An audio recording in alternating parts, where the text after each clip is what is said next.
Hello everyone, welcome to another episode of the USTM Podcast. I am Smriti Deburma, your host for today. As today, we all gonna celebrate the World Patient Safety Day. Indeed, we are very excited and thrilled to welcome the special guest in our show today. Please join me in welcoming the Hospital Administrator of Sangma International Hospital, Meghalaya, well-known professional healthcare management, Dr. Gitartha Roymedhi. So let's dive right into the discussions about the patient safety today. Welcome to the show, sir. My pleasure. Can you elaborate us why it is important to celebrate Patient Safety Day? A very good question, actually. Actually, we all know, right, what is patient safety, but not properly. So definitely, I won't say that it's a new concept, but not old also for us. So patient safety, actually 17th September every year, we observe this day as a patient safety day, World Patient Safety Day.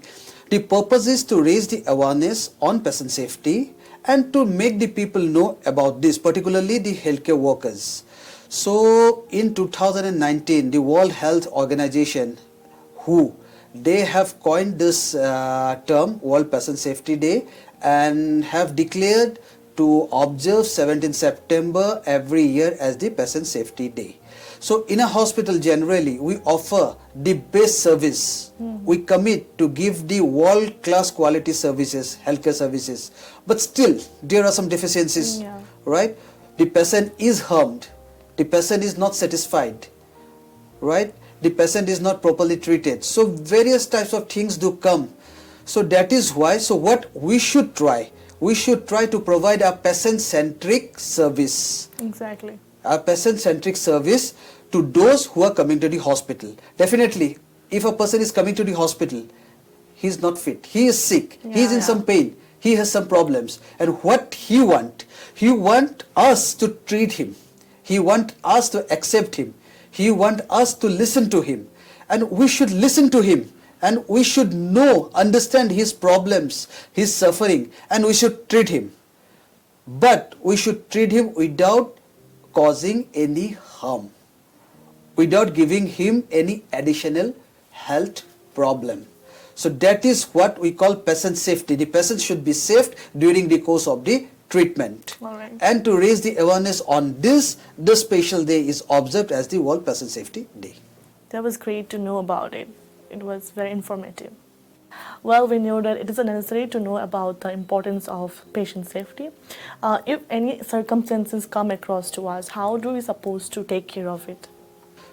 So I think you have heard the word medical error. Okay, very often. So it is actually the mistake or error done in a hospital. Definitely not knowingly, but unknowingly. So what our intention is to reduce the incidence of error. So I can't say that completely error-free because we are humans. So there are various factors behind these errors. So what our intention should be to reduce the incidence of this error. As you have asked me that why we should follow the patient safety protocol. In such protocol, but I will say that patient safety is not a protocol, it is a culture. It is a culture that we should follow. So suppose if any error happens, so we should not hide it. We should not hide it because we should try to avoid and prevent this type of errors in future. So for that, we have to recognize the error, we have to report the error, we have to document the error and investigate properly the reason behind this error.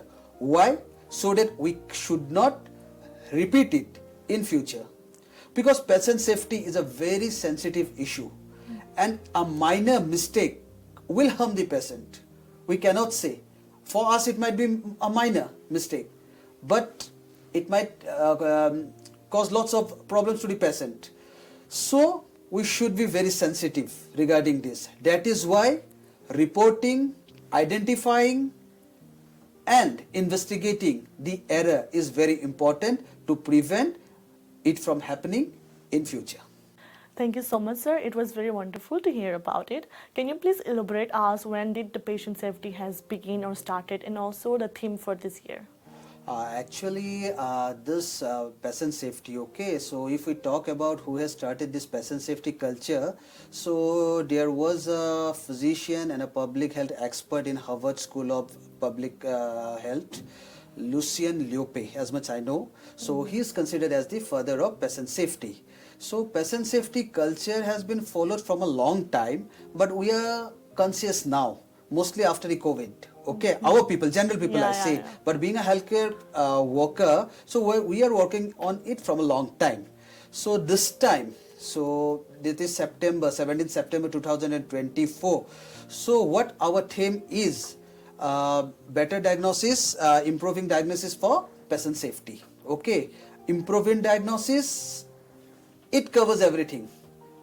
Okay, Like proper consultation, right? Proper consultation, proper investigation, so everything. Okay, so that is proper diagnosis for patient safety. And our slogan this time is get it right, make it safe. Okay. Get it right, make it safe. So we should keep this thing in mind, so that this is the slogan for this time. So there are lots of, like, not only in Northeast India or in India, so and in entire world, this means all the member nations of WHO, World Health Organization, they observe this day. So patient safety, actually I won't say that it is a regional problem or like national problem, it is a global issue.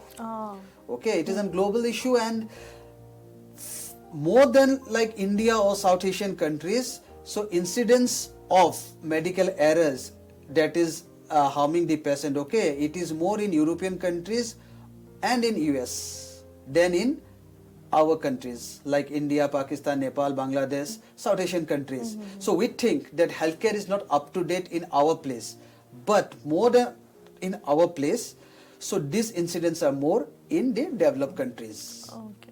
Because you see, a patient's health does not discriminate, right?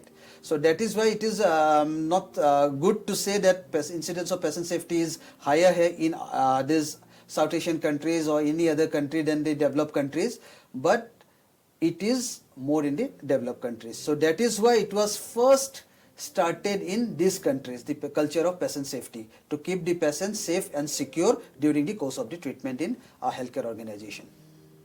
Thank you so much, sir. It was very informative. Thank you. Can you tell us about the lack of communication that occurs between the patients and doctors? Yes, so lack of communication, the communication gap is one of the leading cause behind medical error. So there are many factors, okay, many people, like, they don't pay much attention to this matter, the communication. So we cannot work superficially in a hospital. So communication is very important. There are various methods, verbally, right, over phone or through email. So we have to communicate with each other, because every healthcare worker should be well informed. Okay, so we should not hesitate. Okay, so and proper documentation is also very important. Okay, yes. proper documentation. So there should not be any clashes in between the employees in a hospital or nursing home or a clinic, because any type of ego, any type of complex will harm the patient. We will develop ego, we will develop complex, but at the end it will harm the patient. So these things should not exist in the workplace, particularly in a healthcare organization. So proper communication is mandatory. Exactly. Thank you so much, sir. Sir, could you tell us about the relationship of the patient safety and the quality of healthcare? Yeah, of course, patient safety is a component of quality healthcare. We assure people that we will offer you quality healthcare in our hospital, okay, any hospital or any nursing home. But patient safety is the major component of quality healthcare. So being a healthcare worker, okay, I will say that the Almighty has provided us the opportunity to provide services, to work for the people and for the communities. Okay, so when a patient comes to the hospital, so he is God for us. So God has sent him to us so that we can heal him, we can offer him the treatment. So it beats philosophical, but still it is the truth. Okay, so we have to agree with that. So when a patient comes, okay, he is sick, and there is no discrimination with the patient, because every patient is a VIP in a hospital. Right? Yeah. You agree? Yeah. So every patient is the VIP. So we cannot discriminate with the patient. Okay. So it is our responsibility to receive the patient, to guide him well. So that is why in hospital we have special healthcare social workers or medical social workers to guide the patients, special counselors to do the counselings. Okay. So we do put signages in the hospitals. Okay. So the patient can understand they should not get distracted or they should not get diverted. So that this is what the quality of care. Okay, so this is what the quality of care. So we have to judge the patient with his financial condition also. So that is why the counselor is required to do the counseling. So medical social workers are there, because the medical social workers, they are like the bridge, no? They connect the patient with their needs. They connect the patient with the physicians. They connect the patients, okay, with their requirements, whatever their requirement is. So this is the what the services, okay, quality services we should provide caring of the patients in a hospital. Thank you so much, sir, for being so enthusiastic. Well, sir, if any infections occurs or occur in the hospitals, how can it be dangerous to the patient? Yeah, definitely. If a patient gets infection during the course of treatment, it will be dangerous for him. So this is what we call, you have asked me already, hospital acquired infection. But there is another term for this, which we call as nosocomial infection. So there are various types of infection. It spreads through various modes. I think from COVID we have learned a lot regarding how to keep ourselves safe. Okay. And if we follow that thing, so it will help us a lot to prevent the unnecessary spread of infection in a hospital or healthcare organization. So a microbiologist will be the right person to explain about this. But still, I would like to say that every time in hospital, we always say that sanitize your hands, okay, cover your face. So if you are not having mask while sneezing, better you use a handkerchief. Because you see, like safety, it is not only for the patient, it is for the hospital workers also, the healthcare workers also.